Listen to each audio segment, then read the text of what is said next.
Dans le clocher de Cornimont, depuis longtemps, une cloche ne pouvait plus sonner et l'autre donnait des signes inquiétants de fatigue. À l'initiative de l'abbé Arnaud Meyer, le 3 juin 2015, la signature de la convention de souscription publique pour la restauration et refonte a été signée entre la commune, la paroisse et la Fondation du patrimoine de Lorraine. Pendant la préparation de la coulée de la cloche à Cornimont, des spécialistes préparaient la descente des deux cloches. Celle-ci termine sa descente et ne va pas tarder à toucher le sol. Ici, on voit que la fixation sur le joug en bois de la cloche à remplacer n'a pas été faite correctement à cause du bris de la couronne de la cloche. Voilà les deux cloches Marie-Louise Eugénie et Marie-Clarisse Caroline, destinées à être recyclées et fondues. La première des deux cloches a été coulée le 8 août 2015 à Robécourt, près de Vittel, dans les Vosges, en mémoire des cloches d'origine de Cornimont fabriquées dans cette région. C'est l'arrivée de l'ensemble du moule sous le parking, derrière la mairie de Cornimont et au pied de l'église. Le patron de l'équipe des fondeurs qui vont réaliser la cloche est là, accompagné du maître fondeur Beaujolais à droite. Il commence par enlever délicatement le premier élément du moule qu'on appelle la chape. À l'intérieur de la chape, on aperçoit les inscriptions qui apparaîtront sur la surface de la cloche une fois coulée et démoulée. Le mouleur a confectionné ce moule dans la fonderie Bollé à Saint-Jean-de-Braille, près de Rouen. Et c'est celui qui est assis sur la ridelle du camion. La chape qui est maintenant posée à terre laisse apparaître le deuxième élément de l'ensemble du moule, et cela s'appelle la fausse cloche.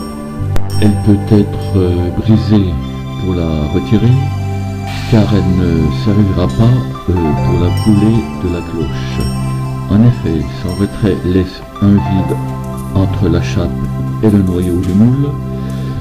Ce vide sera rempli de bronze en fusion lors de la coulée de la cloche. Maintenant, c'est au tour du noyau du moule d'être déchargé. Les éléments du moule sont fabriqués principalement avec de l'argile mélangée avec de la filasse et du crottin de cheval. Le noyau du moule, qui sera ensuite coiffé de la chape avec précision, est déposé dans la fosse. Pour que le noyau résiste lors de la coulée du métal, le vide intérieur est rempli de sable. Le moule de la couronne est fixé sur la partie supérieure du moule. On voit les deux orifices des auvents qui évacueront les gaz lors de la coulée. Au centre, l'orifice par où rentrera le métal en fusion. À présent, le moule peut être recouvert de terre bien tassée afin qu'il ne se déforme pas pendant la coulée.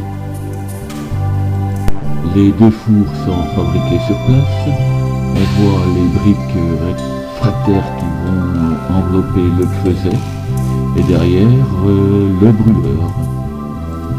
Les deux fours sont terminés ainsi que les deux rigoles qui mineront le métal dans l'orifice du moule, à présent enterré. Préparation des lingots de cuivre à 78% et d'étain à 22%, destinés à être fondus et obtenir le bronze pour la coulée de la cloche. Ce sont les louches qui serviront lors de la coulée. Elles pèsent 8 kg chacune.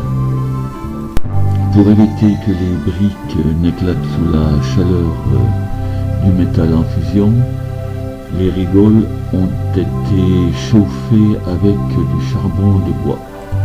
Dernière mise au point avant la naissance de la cloche Jeanne. Grâce au commanditaire de la restauration des deux cloches, le père Arnaud Meyer, curé de Cornimont, des différents acteurs qui sont intervenus pour cet événement et la participation active de Madame le maire de Cornimont et de ses services, tout est prêt pour un spectacle rare et fascinant.